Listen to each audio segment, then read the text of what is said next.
This week's Just You Award goes to Esther Youngkin. She is a registered nurse. Her podcast is called Health with Hashimoto's, Autoimmune Disease, Hypothyroidism, Thyroid Problems, Women's Health. Not only is this an amazing topic because she's a registered nurse, but it's also something that she has dealt with, and she's helping healing with holistic root cause solutions. But the reason she is getting the Just You Award is because when you listen to her podcast, you will not hear her say, "Hey, everybody," or "Hey, you guys." And that is a breath of fresh air. Because I don't know about you, but when I listen to a podcast and I feel like the host is talking to me, I lean in, I pay attention, and I usually listen all the way to the end. So good work, Esther. Thank you for talking in a way that is honoring to people with childhood trauma or ACEs. Because we process things different and we want to feel seen and heard, and you do an excellent job of making us feel as though we matter. I remember Shonda Rhimes had a book that came out, and I watched her at a TED Talk where she said it was a year of yes. I didn't want to do I didn't want to interview. I just wanted to help people run a business. But there's so much more that's involved in today's world. So I just kept saying yes, even though I was terrified. Terrified. Do you feel called? Do you have a message, a story, something that you've been nudged to share, but you just don't know how or where to start? Imagine having your own podcast. Imagine somebody taking you by the hand and showing you how to do it, so that message you feel called to share is getting out to the people who are praying for answers. You were meant for more.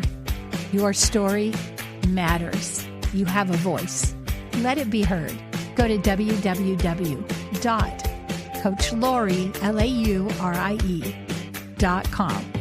Has your life, your dreams been interrupted? Good news. It is possible to reinvent our lives. People are doing it every day, and some are brave enough to share the struggles, disappointments, and challenges. If you are looking for a new beginning, a do-over, or to rediscover your passion, maybe even find a new one, then grab a cup of coffee and let's talk. Interrupted, Act 2, Reinventing Your Legacy, with your host, Coach Laurie. The Evolution of the Fempreneurs is a highly evolved, successful female business owner who has developed a deep understanding and mastery of her industry, as well as strong leadership. And oh my, she is a storyteller, not holding back due to societal or personal expectations. Growing and marketing strides in the entrepreneur world. This is somebody, if you are an entrepreneur, you want to connect with. Wonderful Morrison, welcome. Oh my gosh, what an introduction. Thank you so much. I'm so excited to be here. I have been listening to your podcast. Thank you. Some people know this about me. It's hard for me to listen to podcasts because I have to do it all day, every day. But you have so many amazing stories and so many amazing guests. And I always walk away from your podcasts feeling a little smarter, like I know a little more. And I appreciate that. Tell us about you. Why I named it the Evolution of the Fempreneur is business has changed so dramatically in 20 years. I mean, think about that. That's such a short amount of time. But it's really shifted for women because there's so many more of us that's taking this giant step into investing in ourselves and our future and our time freedom and our passions and the impact we can have in the world. Really, entrepreneurship and being a female doesn't look like what it looked like in the 80s. And it doesn't look like what it looked like in the 90s or even in the early 2000s. And especially with the evolution of how we get information out. Like technology has really widened the scope, but there's still the same intricacies and foundations of business and putting it all together. And then you see some women just really going for it. To them, they may be like, oh my gosh, it's such a hard struggle or overwhelm. But I think just taking that step forward and saying I'm going to be an entrepreneur and taking that risk, that's the adventure that I think is the evolution of the Femprenuer, for sure. And with all this technology comes some challenges. Oh, gosh. That could put somebody down. They could be like, yeah, no. Right. Well, okay, here's my story. My husband and I built a brick and mortar in the early 90s. It stayed successful and sustainable for 25 plus years. And then both him and I had some health challenges. And so we thought, we've been going after this. Maybe it's time to take a breath, let the kids run it because they're older now. But of course, you know how the divine intervention works is I kept getting these interactions, phone calls, emails of women going into business asking me questions because they know I've been running a business. And I really enjoyed it. I was like, oh yeah, do this, do that. But mind you, when I decided to get on the online space, I barely could check my emails. Like, this will sound kind of dated, but I was still trying to figure out how MySpace worked. I did have no business getting into the online space as a business consultant. However, I understand business and its foundational pieces that selling my services and offering my knowledge and expertise wasn't the hard part. It was the technology part. So here's where I was like, okay, do I want to learn? Do I really want to get so into the rabbit hole of technology and systems and payment systems, things like that? Or is there somebody I know, like my 20-year-old children, who can help me? So I think there's some parts of being fearful of like, well, yeah, I want to jump into business, but you know, you have to do social media and things like that. And it's scary. And it's like, I don't know if I want to relearn anything, but there's somebody in your life that will take on that piece for you happily for like a couple bucks here and there. I call that reverse mentoring. Yes. Because we're getting the young people to do our work for us. But while they're doing it, we can be sharing our stories. That's it right there. That I think really solidifies that the way business moves, that part doesn't change. Industries and technology and all the things that come with it, yeah, those are constantly changing. I'm pretty sure by the time I walk out of here, there'll be something new. And I always say, when people say, I'm not techie, I just say, yet. Yeah. Oh, that's good. Yet. Because we can learn. And if we're forced to, for instance, when COVID hit, how many people were like, I'm not doing Zoom? And now they're experts at it. Oh, man. Zoom. That, yes, right there. And look at how much even my relatives on the other side of the world can get on that thing, can have a conversation. It's made it really easy, but I think we have to allow the language for technology to not be so convoluted or something we can't even pronounce. Because I grew up in that age where HTTP, right. And you're like, what? And really, it's just .com. Exactly. I love that. If there's something new, I don't want to learn this. But then when I realize the benefit I get from it, I go, okay, I'll learn it. If we can get in that mindset. Now, what I love about the work you do is you have so many things that you bring to the table, but you are all about highlighting women and collaborating with women, supporting women. And as an entrepreneur, this can be a lonely place to be. Absolutely. When I was building the business with my husband, although I was with someone, we're still two totally different humans. In like the personality test, I'm a red, he's a blue. So that right there tells you something. But what I realized being a woman in business, and especially in a male-dominated fitness industry at the time, the 90s, is that it's really about knowing that even if you don't know, you know. And you could just stand in that truth and that strength, because really that's what people are attracted to towards your service or your products, is that you're very certain, like the conviction towards that particular thing is 100%. And that's where I feel like women who have these incredible offers and expertise in it, like they've been doing it for years, they just need that little bit of like confidently communicating it out into the world, and not salesy and not jargony, but really the truth about who they are and what they offer. That's the new space that marketing is really moving, especially in the solopreneur world, because we're in competition with how many billions of people are online on a regular basis. We have the radio, we have TV, we have podcasts. I mean, there's so many things that distracts our attention. So then as a solopreneur, oh my gosh, how am I going to stand out? There's that kind of common thing that's been going around for a couple of years. Just be yourself, be authentic. But that still kind of feels planned. Yeah. So I really want to help women communicate their brilliance and their offers in a way that is true to them. And the truth of it is always about what they can do and what they can't do, who we can serve and who we can't serve. There's 8-point-something billion people on earth. We cannot serve. Right. There's enough. Yeah. There's enough for each of us. When you started your podcast, was that after you'd already had your consulting business? Yes. So two questions. This is really bad interviewing to ask two questions. So I'll just ask you one. What made you decide I'm going to have a podcast? So when I started my online business 5 years ago, I knew the first thing I needed to do was build a community. So I started doing live videos on Facebook, and I was terrified, and it was horrible. Laura, you would laugh. I was like, But podcasting is easier because you're not looking at yourself. You're just chatting. You're like talking.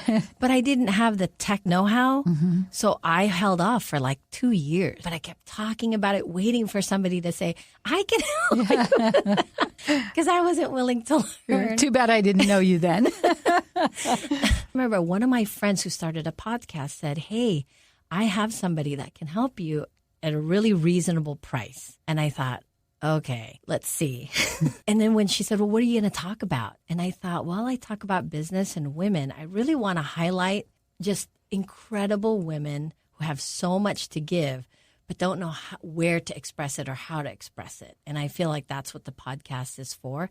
Now, I love doing it, even though it's on Zoom and I'm looking at myself. I know that even if I didn't want anybody to see that, nobody needed to see that, right? They just hear my voice. That's really where it was heading towards, because I didn't want to do a YouTube channel. I wasn't really, because you have to be on when people are watching. I mean, it takes a lot to get together. Yeah. Comb your, shower, comb your hair, the whole thing. Mm-hmm. And it was doing right at the end of COVID. I wanted to be able to share the women I work with in a way that I knew them. That was my motivation. And then find somebody that can do it and not have to do a podcast class and how to technically do it. Mm-hmm. That just wasn't me. Yeah. Well, I love it that you said yes. And I love it that I love what you said about, I did it, I was horrible, but we get better, right? Any podcast we love, if we go back to the first episode, I'm sure we'll laugh. But what doors have opened up since you've been doing the podcast? What do you think it's done for you and your business?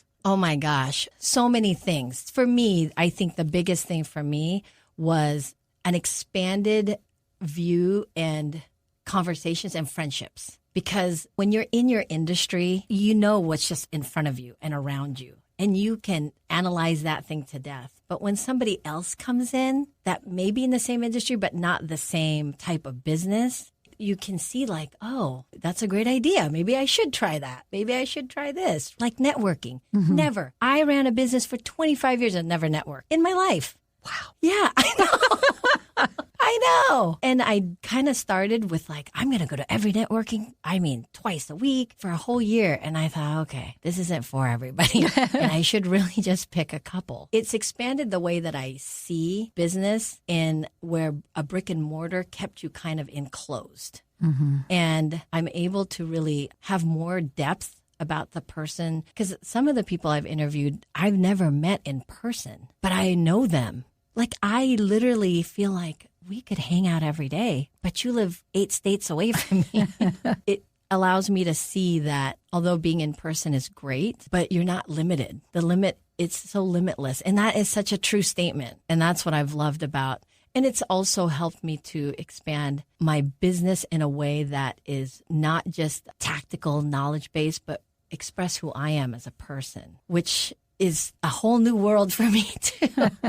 I love that. And when I listen to your podcasts and you have such a variety, mm-hmm. like you had Teresa about finances, mm-hmm. and it was good because I was feeling a lot of guilt and shame. And the way she talked about it, I was like, I could actually call her. I felt like mm-hmm. that because of the rapport you two had. And then you've got Brenda, who's all about forgiveness. Mm-hmm. How does that fit into business? But I see as you bring these women on and they're able to share not only what they do, but then the connections, the networking that you have. For me, it makes me feel like we're all connected in some way because I've always had a side hustle since my kids were little. And that meant being at home sewing or whatever it was I was doing. And it was always lonely, and I had to do everything. So I'd be at the copier at the copy store trying to make flyers. And so we've evolved so much. Yes. And I think, however, we can support each other with the new technology, like, oh, I learned to do this. It's really easy. You can do it too. Or, hey, my person could help you. So not only are we networking within, but then as a listener, I'm hearing and going, oh, that would work for me too. So I feel like it's building that community, and it feels like, in a way, like we're all in the same room. Yes. And that was another thing I didn't really recognize in terms of, until I went to networking events, is how many women are in business to begin with. Because when I was in our brick and mortar, it was me, myself, and me, right? And I knew other women had businesses. There was just no time to like hang out. I was in the grind of building my business.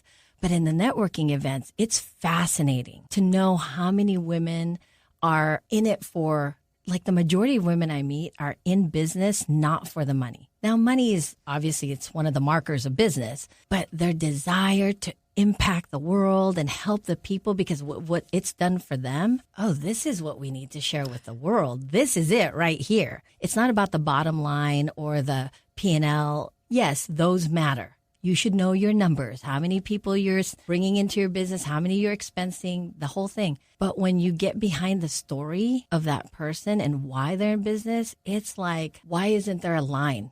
Exactly. Why isn't there a line knocking on your door? And that's what I feel like I bring to the world as a brand and marketing consultant, is that's the piece we need to show the world. That's how we need to market, the story of why you do what you do. And I'm just going to use an example of Bill Gates and neighbor and Steve Jobs. Do we really need a $1,200 phone every year? No, but we fell in love with Steve Jobs. Everybody knows he was adopted.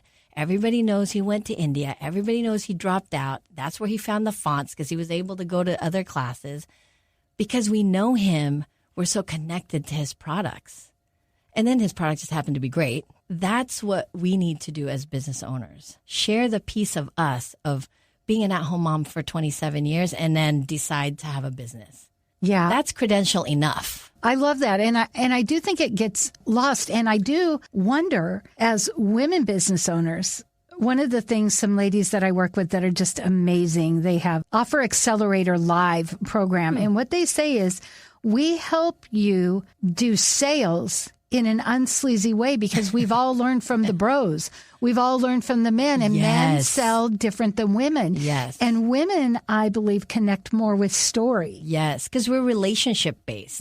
We're trying to gauge whether or not I could leave my child, my one prized possession, with this other human being that's also a mom. So we're gauging that based on relationships and how much we share and how vulnerable we can be. When women ask me, well, I don't want it to be so personal. I can't I want to protect my family or whatever. But it's not, I know personally that you love flowers, but the rest of the world doesn't know that. That's not that personal, but it's personal enough that your potential clients see you as a human being, not a human doing. Exactly. Because that's what we learn from men in business, is human doing. Right. Do. Yeah. But women are always being. We're being moms. We're being friends. We're being wives. We're being connecting. Aunts. Yes. We're being daughters. And we are more authentic in being than doing, but we know how to do business in doing. And that's a conflict. That conflict is what makes us overwhelmed. Can you say more about that? Yes. Well, because a lot of clients who've come to me are like, I want to do this. I want to do that. Should I do this? Should I do?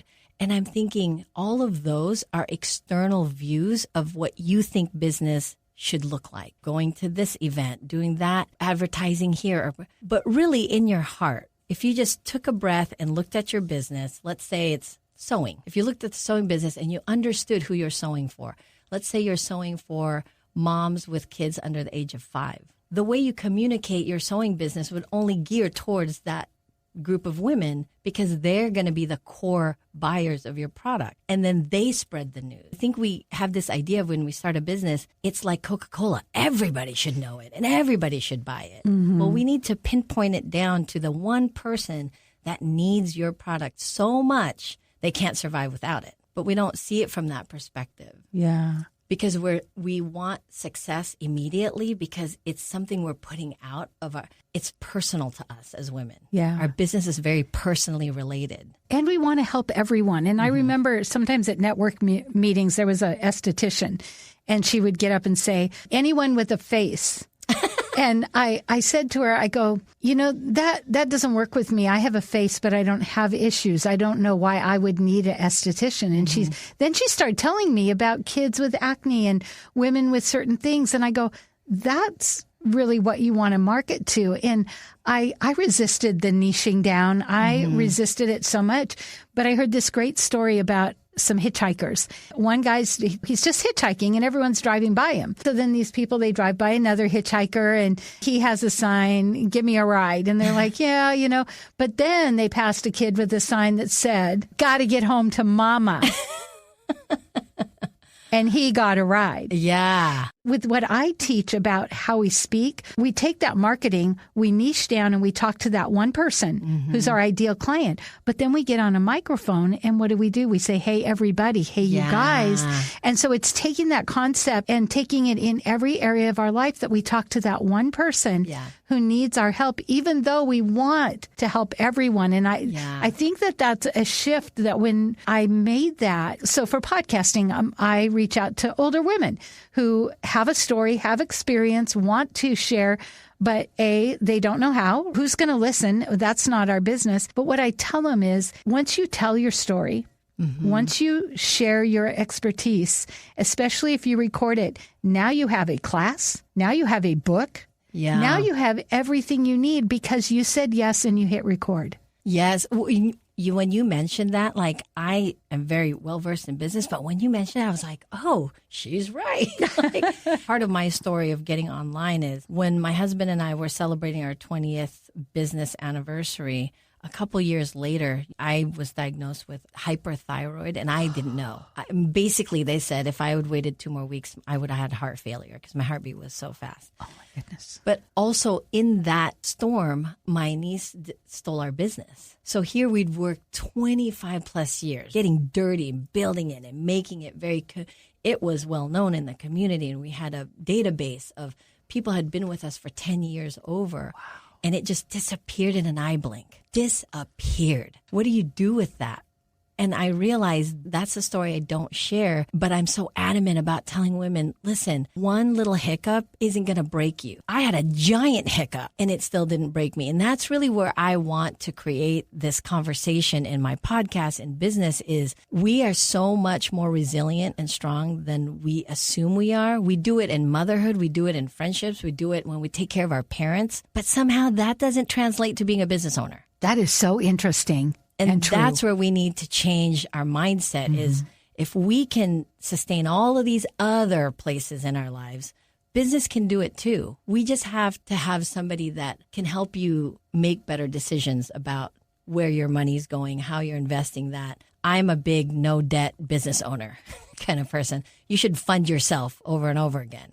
It's just learning that part, right? Like you podcasting. Like I'm learning more from you and I've been having my podcast for a couple of years. Well, for example, we all here, we have to have an email list. So if you're just starting a business, how do I do that? What's a platform? So there are those little things we learn. But when we find somebody that we can work with, they can hold our hand. They can help us get over those hurdles. And once we start doing it, just like with podcasting in the beginning, it's scary. Yeah. And then all of a sudden you're turning on the mic and you're talking and you're like, wait, I forgot to flinch. I forgot to worry. Yes. Well, I think you do a great job of that because I'll be completely honest. I thought, oh my gosh, this is radio. We are in the radio station today. And it felt a little bit like, oh, this is some prestige and some, but you make it so easy. It's literally just like, I feel like I'm just having a conversation with you. And it's that I think also has to come in where you're such an expert in your field that your energy is embracing the person who comes in a little bit frightful. Right. And helps them believe. Yes. Yeah. Whoa, yes. Yeah, 100%. you can do this. So many times this one client I have who's writing a book and she's in her 60s. And she said, oh, my dad's so excited. He's 90. He says one day he's going to write a book. And I'm like, do it now. He's 90. Like, how often do we say, often people say, well, last year my resolution was to start a business, do a podcast. And I go, oh, so last January and now it's December. Guess how many episodes you would have? 52. Guess what? Wow. That's a book. Guess what? That's a year's worth of classes of what you know. And so when we think of it like that, anything that we do, I don't say, don't be afraid. Yeah. And I don't say push through your fear.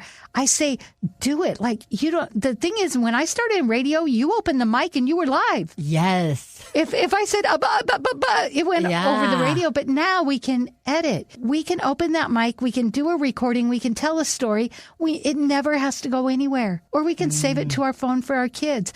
But that's how we leave a legacy. Yes. By using our voice to share what we know. And we're in a society right now that doesn't have a lot of respect for elders. Mm-hmm. But that doesn't mean elders shouldn't be sharing their stories and their voice, because one day it is going to be coveted. And if we're gone and it's recorded, guess what? Generations will benefit from our legacy after we're gone. Well, and I think disrespect comes from not having the knowledge. So they're not respecting the elders because they don't know. They don't have an idea of who this person, what this person created. The trajectory of our lives today has been shifted by the people we call elders today. The way that they moved together and created the world that we live in right now is worth the respect. But younger people don't know. They don't recognize it because no one's talking about it. Right. It's always it's kind of like that thing when they say, you can't tell your wife I loved you just one time. Right. Like you're married 60 years and you only heard it once. That's insane. So true. And if you think of the reverse mentoring, if the older people would say, you know what, I'm willing to learn, and they would find a teenager or a young adult that's willing to teach them, that builds that connection.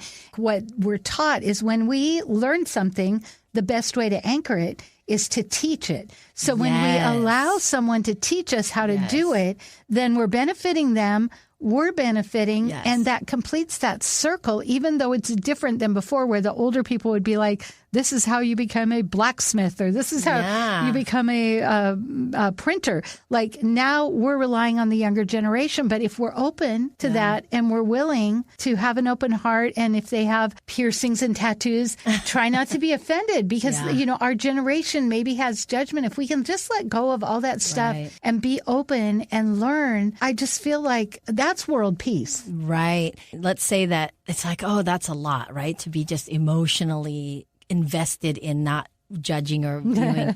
But what if you just look at it from an actual business perspective? Like, there's colleges all across the state you live in that have programs where these kids need credit to work with a real business. Yes. That's how when our business went from manual, remember when you had to write everything in, to having a computer in the office? Who has time for that when you're running a business, raising 3 kids? And that's how we were able to get help and not put out a lot of expenses, is these kids are looking for credit. Yeah. So you just have them come in and teach you what, the simple things, like check your email. Here's what you do. So if we just look at it also just from a business growth perspective, we have to get outside of what we think we know and allow other people to help us. For instance, you. Okay, I get it, this whole podcast thing. But then when you brought up the whole radio, I thought, she's really expanding my view.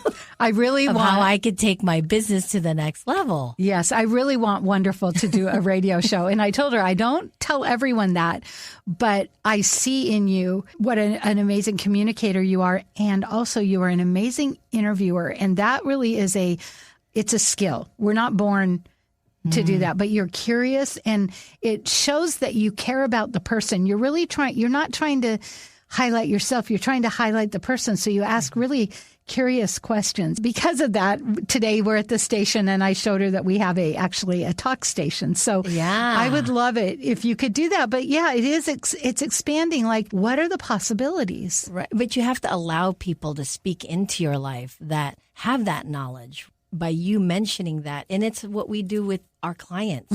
The whole goal is to really take their inability to change for themselves. You are the guiding light for them to move in a direction they want to go. So we're not fixing anybody. We're helping people see the version they want. Right. They want to be successful business owners. They want their business to make money. They want to impact and make income and be influential. But with what you currently know, it's not going to go there. So you have to talk to somebody that has been there and knows how to get there. And that's where I feel like a lot of how we're marketing isn't working in terms of, because we're always offering a feature. Like, this is what you're going to get. Instead of saying, this is why I believe you can succeed. Right? Like, it's what you said to me. You're like, I believe you can do this radio show because you see in me that is a true business owner. All businesses is improving other people's lives in one way or another. And that's how we have to see it, is how we improve other people's lives through our expertise and knowledge, not the features. Right. And I love the Femprenuer because that's what we do. And when we talk about networking, often in my podcast class, I say, get to a networking group. And they're like, what is that? Yeah, it's so important. Those connections that we make and how we help each other. What is so beautiful is we don't have to know everything. I have to know what my expertise is, but then I can rely on you. I mean, we talked about my brand name because my podcast is different than my actual brand name. So it's like, how great to build these connections where we can actually help each other. And see, that system right there is how women navigate the world anyway. We're always sharing with each other, oh, you should definitely read this book. Oh, you should go see that movie. Oh, you got to talk to this person that I talked about. This is how we naturally do it. We just assume sales sounds different. And it's not. Sales and marketing from a woman's perspective is just sharing what has already helped us. Yeah. It just is attached to some monetary value to it, right? Yeah. That's what we have to really see as a business and not see it from the bro perspective, because we're not bros. Exactly. Nothing bad about that. No. It's just that women aren't bros. And let's talk about this. Many women don't feel worthy of getting money for what they do. But what I have learned is people pay attention to what they pay for. 100%. Me. So if we are willing to invest in ourselves and pay the people that we trust to help us go to that next step, it's going to level us up and put us in a community of strong women that we can bounce ideas off of. And I love what you just said about the trust, who we're going to invest our money and our time and our energy in. And I want to take that word and translate it into what does trust look like for marketing and what your brand, why it's so important to have a solid brand out there. Most solopreneur women assume that it's like, oh, I got to be on videos all the time or pictures or whatever. But really, how do we know how to trust each other? It's simply by showing up for each other. Like, hey, I just got a new puppy. It makes you feel that that person's a real human being that's not just going to sell you all the time. Right. That they're real, they're humans, that they do other things, that they have other interests. And that's really what marketing in today's world, especially online, is about that. Because you can't trust somebody that's just constantly selling you. If you're wondering what that looks like, not just a, hey, you should buy my products, but whenever it's geared towards like, this is how I changed my life. No. Let's talk about the real version of you. That's how we trust each other, especially as women. Yeah. If I'm going to have a play date, I'm hoping no one's going to come and break in your house and take our children. Right. So you talk and you get to know each other. You see a little bit of what you've done in life and who you are. Right. At the playground while you're waiting to pick up kids. It's the same thing in business. Yeah, that is so powerful. Even on podcasts, I teach people, we want to be self-revealing to a point. Like sometimes people will be a little too self-revealing. You're like, I'm not going to work with her. When I'm looking for people to work with, I watch them. I see what they do. And if I'm going to invest with them, because there's hundreds, millions of people selling. You could buy a podcast program for $47. And that's great. Mine is different. It costs more because I teach people actually how to communicate in a way that people lean in and listen. But if you just want to know how to turn on a mic and talk and record, you can do that very inexpensively. So there is plenty of support and help. But I know I want to get with someone actually that I can have access to. Yes. Like some of these bigger programs, you can spend the money, but you're never going to get to talk to the main person. Right. You're going to talk to an associate. And I want to talk to the person who built that thing That's that right. you want to duplicate, Yes. right? Is to that person. Access is a whole nother level of COVID kind of brought the entire world into coming back to the mom and pop space. The store that used to be at the corner of your neighborhood. And when they know your name, when you can come in with a note from your mom. Right. That's what we are trying to reassess and reevaluate as humankind. Right. But how do we do that online? Online is just one other vehicle to communicate like real human beings. Exactly. It's the same thing. Because people want to feel like you care. And that's why when people say you guys and everybody, when I'm on a podcast, you don't care about me. And then I think, am I a narcissist? But when people say, hey, did you know? I'm like leaning in going, are you talking to me? Yeah. Like, even though I may never talk to them, actually, it's that feeling and that illusion. And we call radio theater of the mind. So when I worked at Metro, I was in a whole different building than the people I was broadcasting with. And so like on Halloween, I said to the nighttime news guy, I said, oh, I love that Superman costume. Well, he didn't have one on.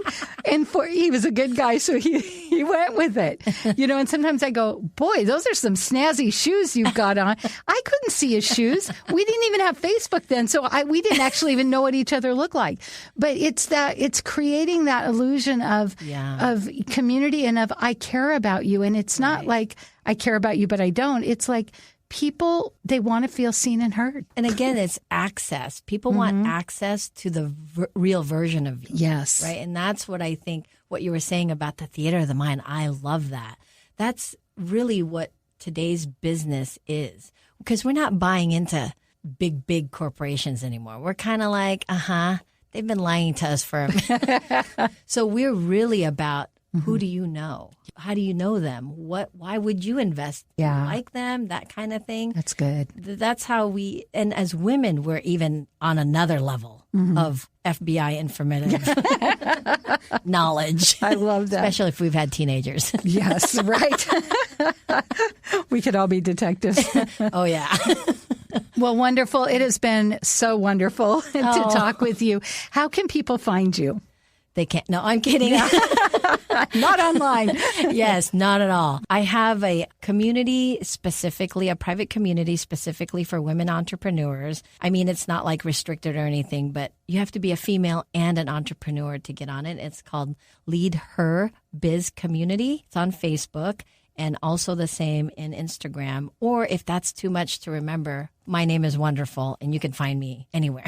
Definitely. And you've been on a lot of podcasts. I remember Shonda Rhimes had a book that came out, and I watched her at a TED Talk where she said it was a year of yes. I didn't want to I didn't want to interview. I just wanted to help people run a business. But there's so much more that's involved in today's world. So I just kept saying yes, even though I was terrified. Terrified. I love that. Those are like the best words to end on. The year of yes. Mm-hmm. The year of the yeses. Yeah, I love that. Wonderful. What is your message to the world? What do you want us to know? My message to the world is that we need to disrupt, untangle, and completely disassemble our view of women in business and be the version that really impacts generations to come. I love that. Wonderful. Thank you so much. Thank you. If you love this podcast, here's a big ask. Will you share with your friends and family, subscribe, give us a review, and a 5-star rating so that others looking to reinvent their lives will be able to get the help they're looking for? Thank you in advance.